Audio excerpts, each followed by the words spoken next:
అందరికీ నమస్కారం. ఈ రోజున మీ అందరూ తెలుసు, రండి మన విశాఖపట్నంలో ఉన్నటువంటి గీతం యూనివర్సిటీ వాళ్ళు గతంలో 1981లో 71 ఎకరాలు గవర్నమెంట్ ల్యాండ్ తీసుకుని వాళ్ళ విద్యా సంస్థ పెట్టడం జరిగింది. అది కూడా చాలా తక్కువ రేటుకి. మరి తర్వాత అది 98లో అలాట్ చేశారు ల్యాండ్.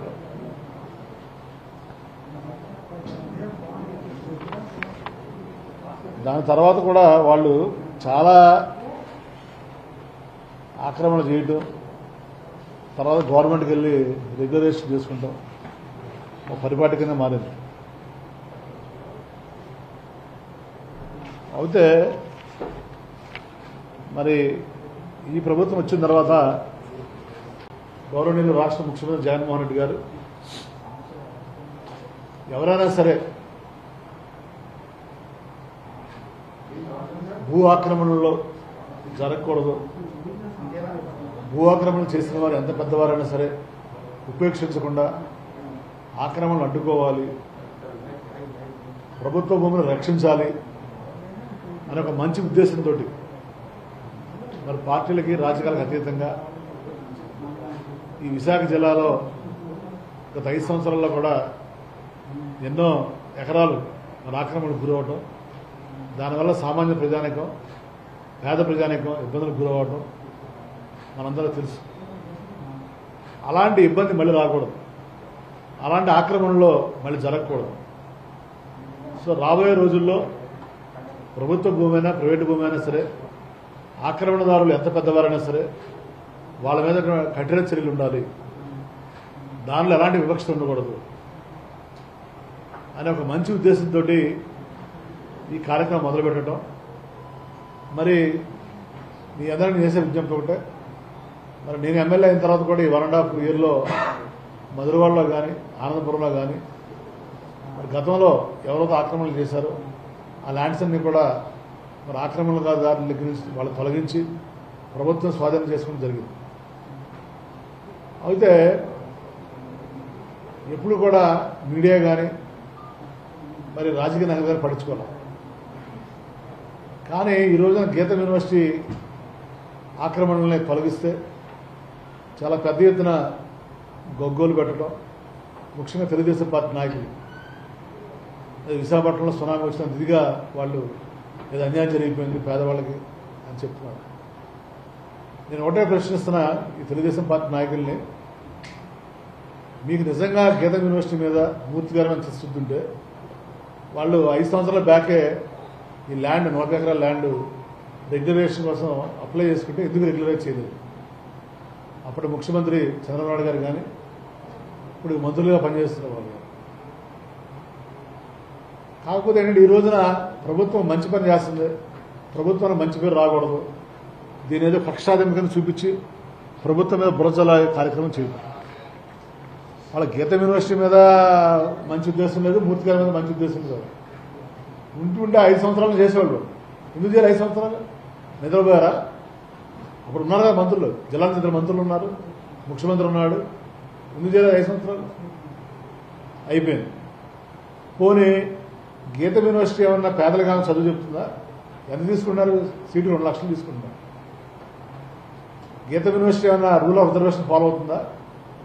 ఎంప్లాయీస్ని అపాయింట్ చేసే విషయంలో కానీ, పిల్లలకి సీట్లు ఇచ్చే విషయంలో కానీ ఎవరికైనా ఫ్రీ ఎడ్యుకేషన్ ఇస్తుందా గీతం యూనివర్సిటీ?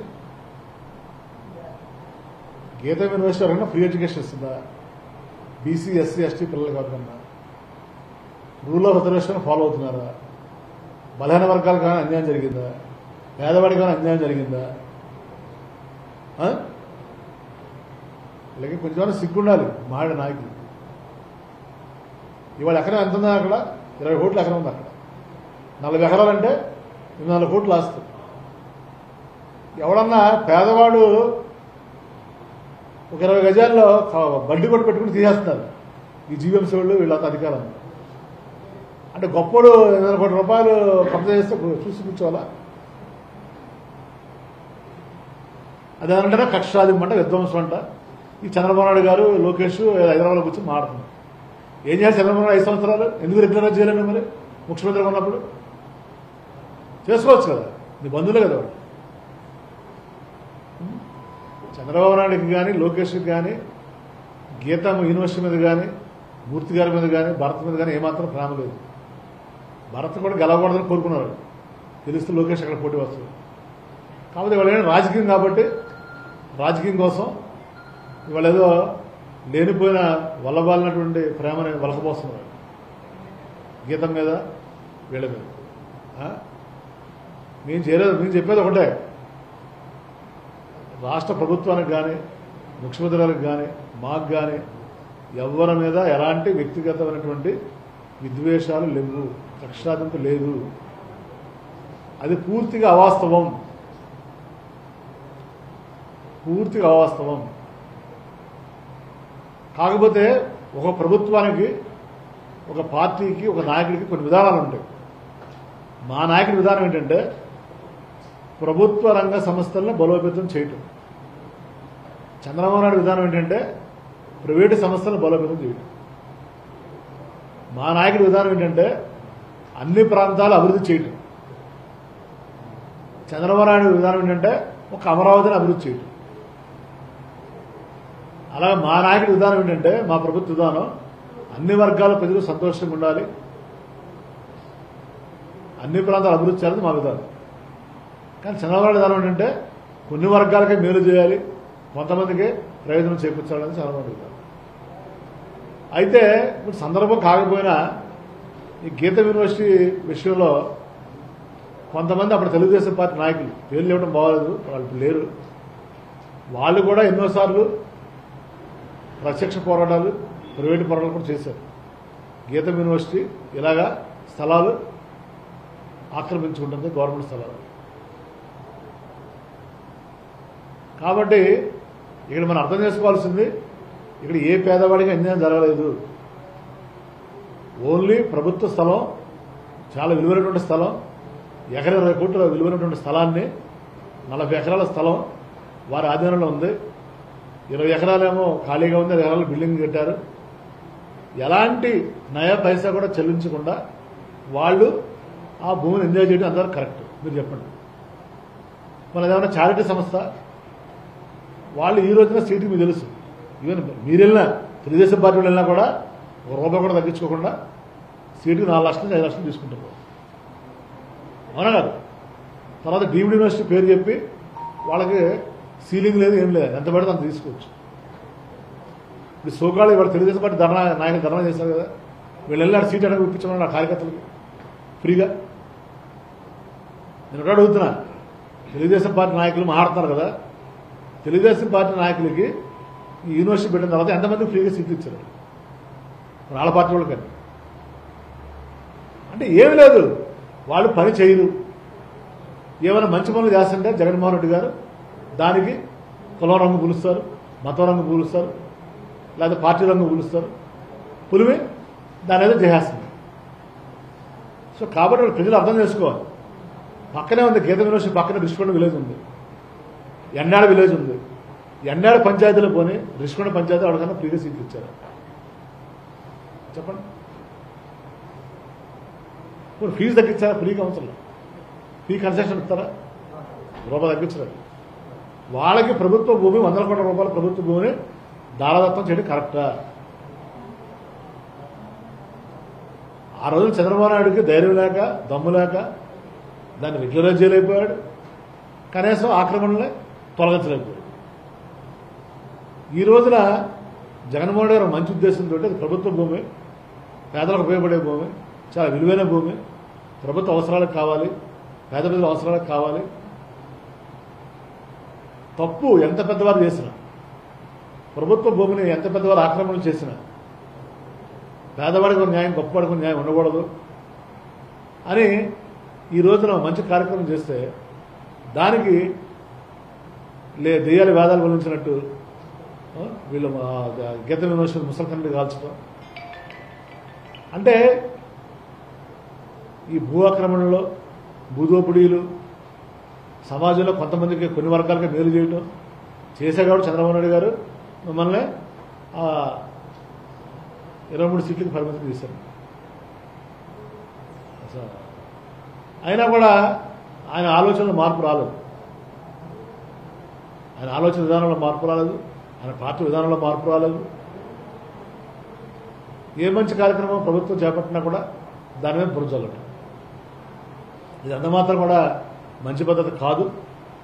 కాబట్టి మేము తెలుగుదేశం పార్టీ నాయకులు కానీ చంద్రబాబు గారు కానీ చేసిన వ్యాఖ్యల్ని మేము తీవ్రంగా ఖండిస్తున్నాం. మరి నేను కూడా విద్యా సంస్థలు అన్నారు, విద్యా సంస్థలు జోలికి వెళ్ళకూడదని ఏదో సెలవిచ్చారంట మహానుభావులు. మరి నేను కూడా విద్యా సంస్థలు నడిపిస్తున్నాను 30 ఏళ్ల నుంచి. మరి మాకు ఇవ్వలేదే? మాకు కూడా ఇవ్వండి 100 ఎకరాలు. 100 ఎకరాలు కాదు 100 గజాలు కూడా ఇవ్వాలి మాకు ఎక్కడ కూడా. అంటే ఏంటి? కొన్ని వర్గాలకి కొంతమందికే ప్రయోజనం చేకూర్చాలని ఇప్పుడు తెలుగుదేశం పార్టీ. మరి వాళ్ళ పార్టీలోనే ఎంతమంది బీసీ నాయకులు ఉన్నారు, వాళ్ళకి ఇవ్వచ్చు కదా పోనీ. ఇచ్చారా పోనీ ఏమన్నా? మా పార్టీ పక్కన పెట్టండి, వాళ్ళ పార్టీలో ఇవ్వచ్చు కదా. సో కాబట్టి అవన్నీ ప్రజలు గమనించారు. గమనించబట్టే ఆయన్ని చంద్రబాబు గారు ఇంట్లో కూర్చోబెట్టారు. మరి ఈ రోజున మా విధానం ఏంటంటే పేద ప్రజల సంక్షేమ జయంగా పనిచేస్తున్నాం. ఎలాంటి వివక్షమైన పరిపాలన అందజేస్తున్నాం. ఈ రోజున మాకు విలేజ్ కొన్ని మెజారిటీ రాని విలేజ్ల్లో కూడా ఓట్లు లేని విలేజ్ల్లో కూడా ప్రభుత్వం అందజేసేటువంటి 17 రకాల కార్యక్రమాలు నవశకం ద్వారా అందరికీ అందజేస్తున్నాం. ఎలాంటి వివక్షత లేక. మా నాయకుడి ఉద్దేశం ఏంటంటే మొన్న 50% ఓట్లు వేశారు, అవి ఇంకా పెరగాలి రాబోయే రోజుల్లో ఉద్దేశం. కాబట్టి దీంట్లో ఎలాంటి వివక్ష లేనటువంటి పరిపాలన చేస్తున్నారు జగన్మోహన్ రెడ్డి గారు. కాబట్టి ఈరోజు దేశం అంతా కూడా ఆయన మీద వస్తుంది. రెండోది ఎలాంటి అవినీతికి పావులేని పరిపాలన. వాళ్ళు ఏం చెప్తున్నారంటే నోటీస్ అవ్వలేదు, మాకు చెప్పలేదు, అర్ధరాత్రి వెళ్ళారు, ఇది చేశారని చెప్తున్నారు. ఎవరంటే వాళ్ళ ముందే కదా 40 రోజుల క్రితం ఎంఆర్ఓ ఆర్డీఓ వెళ్ళి వాళ్ళ సమక్షంలోనే వాళ్ళ సర్వేలు ఈ సర్వేలు లేదు అందరూ వాళ్ళ ముందే జెండాలు బాతారు.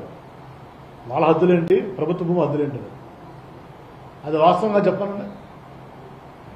40 days బ్యాకే సర్వే చేసినప్పుడు తెలియదు వాళ్ళకి వాళ్ళ భూమి ఏంటి, వాళ్ళకి ప్రభుత్వ భూమి ఏంట. ఇప్పుడు వాళ్ళ సర్కులర్స్ మంది మనందరం కూర్చున్నాం, ఈ గవర్నమెంట్ సర్కులర్స్ మనం కూర్చొని మంది అయిపోద్దా అంటే ప్రభుత్వ భూములు కాంపౌండ్లో కట్టేసుకుని అయిపోద్దా?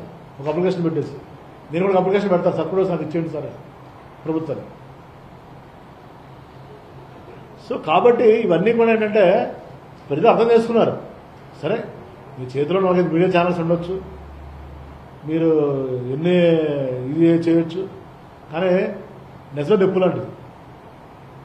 ఈ విషయం అందరూ తెలుసు. విశాఖపట్నం అందరికీ కూడా మీ తెలుగుదేశం పార్టీ నాయకులు వాళ్ళ పేర్లు ఇవ్వడం బాగోదు. ఎన్నోసార్లు ఫైట్ చేశారు, ఎన్నోసార్లు కాపలా కూడా రాశారు, మీకు కూడా తెలుసు. ఏది గీతం యూనివర్సిటీలో గవర్నమెంట్ స్థలాలు ఆక్రమణకు గురవుతున్నాయి, ఆక్రమించేశారు అని. అదే కాదు, ఈవెన్ 71 ఎకరాలు కూడా ఎకరం 10,000కు 18,000కి ఇచ్చారు ఆ రోజుల్లో, చాలా తక్కువ రేటుకి. సరే అయిపోయింది. అప్పుడు ఇప్పుడు కూడా 40 ఎకరాలు తీసుకుంటాం, ఇంకొక 50 ఎకరాలు తీసుకుంటాం, ఇంకొక 100 ఎకరాలు కబ్జా చేసుకుంటాం అంటే మిగిలిన వాడు బతకొద్దు ఇంకా. కాబట్టి ఇవన్నీ ప్రజలు గమనించారు. కాబట్టి మా ఉద్దేశం, మా ప్రభుత్వ ఉద్దేశం, మా నాయకుల ఉద్దేశం ఒకటే. వాళ్ళు ఆ పార్టీ ఈ పార్టీని కాదు, ఆ కులం ఈ కులం అని కాదు. ఎవరు తప్పు చేసేవారిని తప్పు. మరి మనం కూడా చూశారు మీరు ఇలాంటి వ్యవహారంలో ఒక నాయకుడు, మా పార్టీ నాయకుడు కూడా ఇది చేస్తే అతను కూడా పార్టీ సస్పెండ్ చేయడం చెప్పారు. తప్పనిసరిగా చెప్పారు. జిల్లా కలెక్టర్ గారికి ఇచ్చారు ఆదేశాలు, మిగిలిన అధికారులకు ఇచ్చారు ఆదేశాలు. ఎవరు తప్పు చేసినా సరే ఎవరిని కూడా ఉపేక్షించొద్దు. ఈ ప్రభుత్వంలో ఒక సామాన్యుడు కూడా నిశ్చింతగా సంతోషంగా హాయిగా బతకాలి, ఎలాంటి భయాందోళనకు గురి కాకుండా. అలాగే తప్పు చేస్తే సామాన్యులైనా ఎంత పెద్దవారైనా సరే ఉపేక్షించదు. దానికి దమ్ము ఉండాలి, దానికి ధైర్యం ఉండాలి. ఆ ధైర్యం దమ్ము జగన్మోహన్ గారికి ఉంది. ఇవాళ సామాన్యులకు ఒక రూలు, పెద్దవాడికి ఒక రూలా? కాబట్టి ఇవన్నీ కూడా విశాఖ ప్రజలు గమనిస్తున్నారు. ఈ 1.5 yearలో వైఎస్ఆర్సీపీ నాయకులు కానీ, ఎమ్మెల్యేలు కానీ, మంత్రులు కానీ, మరి ఎవరైనా సరే తప్పు చేయలేదు, చేయరు కూడా. ఎందుకంటే జగన్మోహన్ రెడ్డి గారి పట్ల భయం ఉంది, భక్తి రెండు ఉంది. చేస్తే మాత్రం ఆయన ఊరుకోడు. మరి అది ఎందుకు చేయలేకపోతే చంద్రబాబు నాయుడు ముఖ్యమంత్రిగా ఉన్న 5 సంవత్సరాల్లో సాక్షాత్ ఒక మంత్రి ఇంకో మంత్రి మీద సీట్లు కంప్లైంట్ ఇచ్చింది. నీ క్యాబినెట్లో మంత్రులే ఒక మంత్రి ఇంకో మంత్రి మీద ఇచ్చాడు కంప్లైంట్. అంటే నీ బలహీనత అది. అలా చేస్తే చేయమంటావా జగన్మోహన్ రెడ్డి గారిని? అంటే ప్రభుత్వ భూములు ఆక్రమించేస్తున్నా చూసి కూర్చోమంటావా? ఇదే కాదండి, ఇది ఓన్లీ ప్రారంభం మాత్రమే. కాబట్టి ఎవరైనా సరే ప్రభుత్వ భూములు ఆక్రమిస్తే వాళ్ళు వారంటీగా సరెండర్ చేస్తే మంచిది. నేను చెప్తున్నా, మేము మొదటి చెప్తున్నాను, గతంలో కూడా చెప్పాను. ప్రెస్ మీట్ ఒక పెద్ద మనిషి ఆయన కూడా గోడ కొట్టేశారంటే ఆయన పెద్ద గొడవ, పెద్దేదో భూకంపం వచ్చినట్టు. ఎవరైనా సరే, ఏ పార్టీ నాయకులైనా సరే, పెద్దవాళ్ళైనా చిన్నవారైనా, రాజకీయ నాయకులైనా, వ్యాపారవేత్తలైనా ఈ ప్రభుత్వం ఉపేక్షించదు. ఎవరైనా సరే ప్రభుత్వ భూములు కనుక మీరు తెలుసో తెలియకో మీ ఆధీనంలో ఉంటే వాటిని మీరే తిరిగి ప్రభుత్వానికి అప్పగిస్తే మీకు గౌరవం ఉంటుంది, ప్రభుత్వానికి గౌరవం ఉంటుంది. ఒకవేళ మీకు ఆ భూములు ఏదైనా అవసరానికి కావాలనుకుంటే దాని పద్ధతి ప్రకారం ప్రభుత్వానికి అప్లై చేసుకుంటాం, పరిస్థితుల ప్రకారం ఆ రేట్ అంతా కట్టుకుని మీరు చేసుకుంటే మంచిది. నాకేదో అవసరం ఉంటుంది, అప్లై చేసుకునే వరకు మన ఆధీనంలో తీసుకోవాలి. తీసుకుంటే దానికి ప్రభుత్వం ఎలా యాక్షన్ తీసుకుంటుంది. దానికి మీరు పార్టీ రంగుపులు, కుల రంగుపులు, లేదా ప్రాంత రంగుపులు ఇలా చేసేస్తారంటే మాత్రం దానికి ఎవరో కూడా ఉపేక్షించరు. సో ఈ విషయాలన్నీ కూడా దయచేసి ప్రజలు, ముఖ్యంగా విశాఖ జిల్లా ప్రజలు, భీమిలి నియోజకవర్గ ప్రజలు కూడా అర్థం చేసుకోవాలని విజ్ఞప్తి చేస్తూ, దయచేసి ఇప్పటికైనా సరే తెలుగుదేశం పార్టీ నాయకులు కానీ, ముఖ్యంగా చంద్రబాబు నాయుడు గారు కానీ ఇలాంటి గోబెల్స్ ప్రచారాలని మీరు ఆపాలని, నిజంగా మాట్లాడండి అని. అలాగే వారు ప్రెసిడెంట్ గారు కొత్తగా ఆయన ప్రెసిడెంట్ అచ్చెన్నాయుడు గారు మాట మాట్లాడారు. ఆక్రమణలు ఉన్నాయని ఒప్పుకున్నారు. ఆయన ఆక్రమణలు ఉన్నాయి, కరెక్టే. ఆక్రమణలు ఉంటే మీరు డే టైం కొట్టాలి కదా, వెళ్ళి నైట్ అయితే కొడతారు. నాకు అర్థం కాదు. డే టైం కొడితేనేమో తప్పు ఒప్పైపోద్దా, నైట్ టైం కొడితే తప్పు ఇది అవుతుంది. సో కాబట్టి వాళ్ళకి 40 days బ్యాకే అప్పుడే వాళ్ళు తీసేసుకుంటే వాళ్ళకి గౌరవం ఉంటుంది, మనకి గౌరవం ఉండదు. 40 రోజుల క్రితం ఎప్పుడైతే సర్వే చేశారో, హద్దులు పాతారో, మనది కానీ భూములు మనం ఎలా ఉంటామంటే నాకు అర్థం కాదు. ఎవరైనా కానీ సర్వే చేశారు, వాళ్ళ ముందే వాళ్ళ సర్వేలు వచ్చారు, వీళ్ళ సర్వేలు వచ్చారు, వీళ్ళు ఎంఆర్ఓ వెళ్ళాడు, ఆర్డీఓ వెళ్ళాడు, వాళ్ళకి కూడా సర్వే ప్రైవేట్ సర్వే పిలిపించుకున్నారు. వాళ్ళ ముందే మీ భూమి మీద మా భూమి మీద హద్దులు పోతారు. పాతినప్పుడు అప్పుడే వాళ్ళే వాలంటరీగా మాకు టైం ఉంది సార్ మేము తీసేస్తాం మేమంటే ఆ సంస్థ కూడా ఇవాళ గౌరవం ఉండదు, మాకు కూడా గౌరవం ఉండదు. కాబట్టి తప్పంతా ఏదో ప్రభుత్వం చేస్తుంది, తప్పంతా మా నాయకులే చేస్తున్నారు, అది మీద కక్షపూరితంగా చేస్తున్నాం అనేది ఆరోపణ చేయడం చాలా మంచి పద్ధతి కాదు. ప్రభుత్వ భూమిని ఆక్రమించడం తప్పు, ఆక్రమించిన తర్వాత దాన్ని తిరిగి పోకపోవడం ఇంకో తప్పు ఉండదు. మూడో తప్పేమో మాకు తెలియదు, మాకు చెప్పలేదు అని చెప్పడం ఇంకో తప్పు. తర్వాత తీసేసిన తర్వాత ఏమో మళ్ళీ ప్రభుత్వం తప్పని చెప్పడం అంటే దొంగని దొంగ అన్నట్టు ఉంది. అది ఎంతవరకు కరెక్ట్? దానికి ఇవాళ తెలుగుదేశం పార్టీ నాయకులు వెళ్ళిపోయి పెద్ద అలవాటు చేయడం, అక్కడ మాజీ మంత్రులు మరి అందరూ అంత బ్రాహ్మణ వాళ్ళు రెగ్యులర్ చేయొచ్చు కదా, పూర్తిగా నువ్వు 5 ఏళ్ళు మంత్రి పదవులు చేస్తారు కదా, చంద్రబాబు నాయుడు కూర్చొని చేసుకోవచ్చు, చంద్రబాబు చేయొచ్చు కదా, ముఖ్యమంత్రి చేశారు 5 ఏళ్ళు. అంటే ప్రజలకు తెలియదు అనుకుంటారు ఇవన్నీ. వాళ్ళు ఎప్పుడు 2014లో పెట్టారు అప్లికేషన్. ఇది 5 ఏళ్ళు ఏం చేశారు?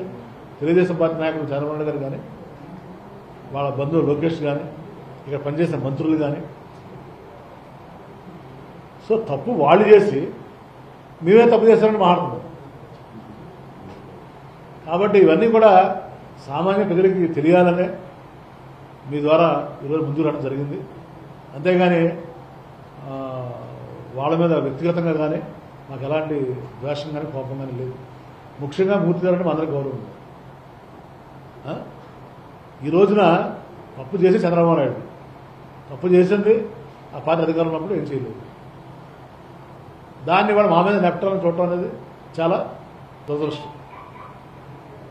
కాబట్టి ఇప్పటికైనా సరే ఇలాంటి పెద్దవాళ్ళు ఎవరైనా ఉంటే కనుక వాళ్ళు విజ్ఞప్తి చేస్తున్నాం మీ ద్వారా, ఎవరైనా సరే మీ ఆధీనంలో ప్రభుత్వ భూములు ఉంటే మీరే వాలంటరీగా ప్రభుత్వానికి మీరు ఇచ్చేస్తే ఆ గౌరవం మీకు ఉంటుంది, మాకు ఉంటుంది. దానివల్ల ప్రతిసారి ఇలాగా వీళ్ళ అధికారులు చర్యలు తీసుకుంటాం. ఈ తెలుగుదేశం పార్టీ నాయకుల యొక్క మాయలో మీరు పడొద్దండి. ముఖ్యంగా చంద్రబాబు నాయకుల యొక్క మాటలు మీరు మాయలు పడొద్దు. వాళ్ళు ఏమంటారంటే మిమ్మల్ని బూచిగా చూపించి మా మీద బురజల్లే ప్రయత్నం చేస్తున్నారు. తప్పదు. ఆ రోజున వాళ్ళు మీరు ఏమి ఆలోచించబడ్డారో మాకు తెలియదు. ఈ రోజున మీరు మాకు కానీ మా నాయకులకు కానీ మా నాయకుడికి కానీ ఎవరికి కూడా మీరు న్యాయపరిస్థితులు చెప్పాడు ఆయన. ఎవరికి కూడా లంచాలు ఇవ్వాల్సిన అవసరం లేదు, ఎవరితో కూడా లాలుచిపడాల్సిన అవసరం లేదు. మీకు న్యాయంగా ధర్మంగా మీరు రావాల్సి ఉంటే ప్రభుత్వం చేస్తుంది, ఎలాంటి అవినీతికి తాగకూడదు. ఒకటి చేయలేకపోతే ఈ రకంగా ప్రభుత్వం స్వాధీనపరుచుకుంటుంది. కాబట్టి రెండూ కూడా మీరు తెలుసుకోండి వాస్తవం. దయచేసి తెలుగుదేశం పార్టీ వాళ్ళ రాజకీయం కోసం మీరు బలి కావద్దు అనేది నేను విజ్ఞప్తి చేస్తాను. అది విద్యా సంస్థలు కావచ్చు, దేవాలయాలు కావచ్చు, ఏదైనా ఎవరైనా కావచ్చు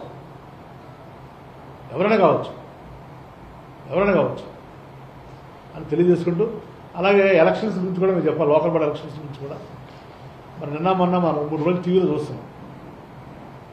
ఇప్పుడు గతంలో ఇప్పుడున్నటువంటి ఈయన పెద్ద మనిషి కరోనా లేదప్పుడు అసలు ఏమీ లేదు, జస్ట్ స్టార్టింగ్ స్టేజ్లో ఉంది. అప్పుడేమో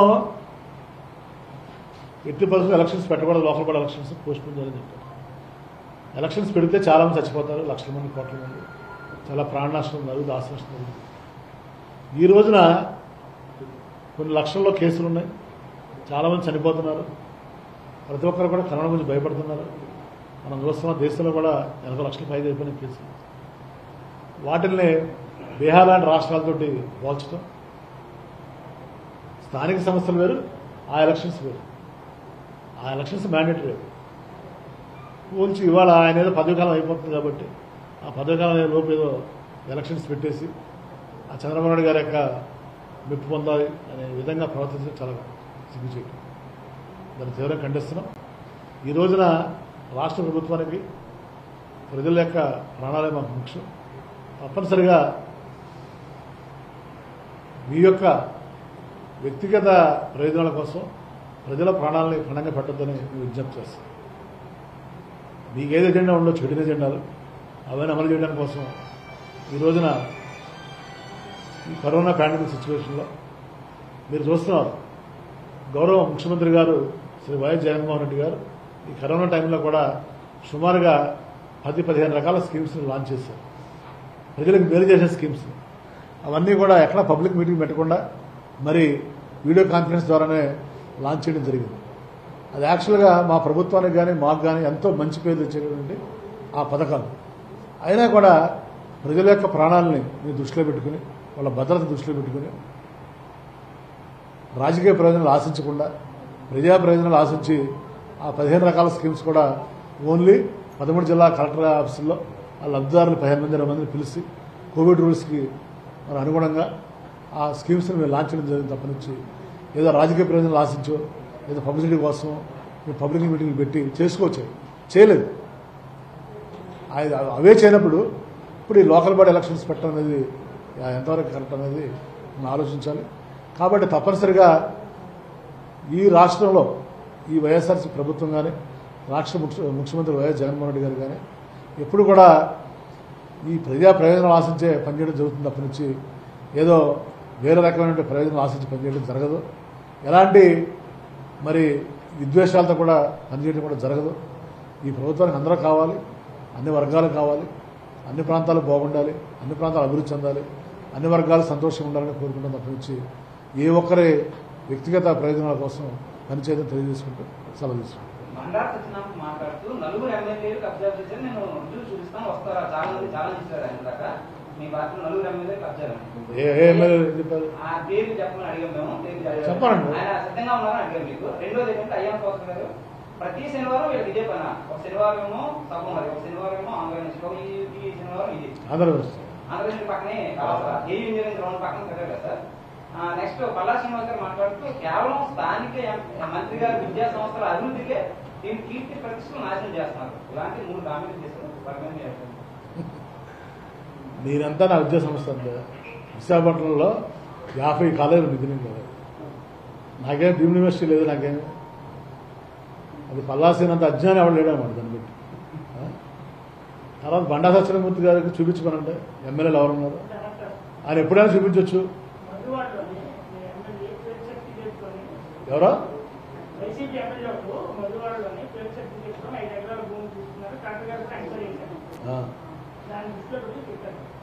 చెప్తానండి ఆయన్ని, చెప్తే దానికి చెప్తాం కదా మీ సమాధానం. మీరు చెప్పలేదు కదా, ఆయన చెప్పలేదు కదా, ఆయన చెప్తే మేము చెప్తాం. ఆయన ఎవరు చూపించమనండి, పలానా వ్యక్తి దగ్గర పలానా ఉందని చెప్తే దానికి మేము సిద్ధంగా ఉన్నాం. బండా సత్యనారాయణమూర్తి అయినా, ఆయన పోతున్నా, చంద్రబాబు నాయుడు అయినా, లోకేష్ అయినా, ఎవరైనా సరే పలానా వ్యక్తి ఇది చేశాడు, అవంతి ఇది చేశాడు, నాగరెడ్డి ఇది చేశాడు, అభిప్రాయం ఇది చేశాడు చెప్పండి, నో ప్రాబ్లం. మేమంతా అది కాదండి, నేను అది చెప్తున్నా. ఈ రోజున మా నాయకులు కానీ మేం కానీ, మా నాయకుడు రాష్ట్ర ముఖ్యమంత్రి గౌరవనీయులు వైఎస్ జగన్మోహన్ రెడ్డి గారు కానీ అంతా నిక్కచ్చిగా ఉన్నాం కాబట్టి ఈ రోజున మేము ధైర్యంగా దమ్ముదని చేయగలుగుతున్నాం. ఆ రోజు చంద్రబాబు ఎందుకు చేయలేపాడు, అతనిలో ఇవి ఉన్నాయి కాబట్టి, లూసుకులు ఉన్నాయి కాబట్టి ఆ లూసులు అక్కడ బయటపడతారు, భయపడి చేయలేపాడు. ఇవాళ మానవ సహజం కదండి. ఇవాళ నేను మీ ఎంక వేలు చూపిస్తాను అనుకోండి, నా ఎంక 3 వేలు చూపిస్తే కదా. ఇవాళ వాళ్ళని కొట్టా మీరు అన్నట్టు రేపు మా ఆయన కూడా చూపిస్తారు కదా, ఏమైనా మాది చేసావు, మరి ఇది ఇలా ఉంది, ఇంతలా ఉంది, ఇంతలా ఉంది చెప్తారు కదా. అది మాకు తెలియదు, ఆ విషయం తెలుసు కదా మాకు కూడా. సో కాబట్టి మీరు మాకు తెలుసు అవన్నీ, మేము అన్నిటికీ ప్రిపేర్ అయ్యే మేము చేస్తున్నాం. అర్థమవుతుందా? మా నాయకుడు ఏం చెప్తున్నాడు, ఎవరైనా సరే అని చెప్తున్నాడు ఆయన. అది వైఎస్ఆర్సీపీయా, టీడీపీయా, కాంగ్రెసా, బీజేపీయా కాదు. ఓకే, సో దానికి మేము లేదు సై, ఎప్పుడైనా సరే సై చెప్పండి. అర్థమైందా? అర్థమైందా?